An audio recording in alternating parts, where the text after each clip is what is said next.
হে WhatsApp guys, আপনারা সবাই ভালো আছেন আশা করি। আমিও ভালো আছি। তো সকাল সকালে আমি চলে আসছি ঘুম থেকে উঠেই আমার সবজি বাগানে। কারণ অনেকদিন পরে আসলাম। প্রায় ১০-১৫ দিনের বেশি হবে। তো আমি বাইরে ছিলাম। এজন্য আমি আসতে পারি নাই। তো সবথেকে ইন্টারেস্টিং বিষয় হচ্ছে যে যখন কোনো কিছু আমি নিজে রোপণ করব বা নিজে কোনো কিছু তৈরি করব, তখন সেটাকে যদি দেখি তখন কিন্তু অনেক ভালো লাগে।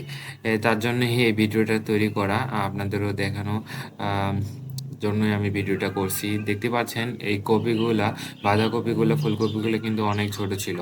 আর যে মিষ্টি কুমড়ার গাছগুলো ছিল এগুলো কিন্তু অনেক ছোট ছিল। দেখতে পাচ্ছেন এখন অনেক বড় হয়ে গেছে।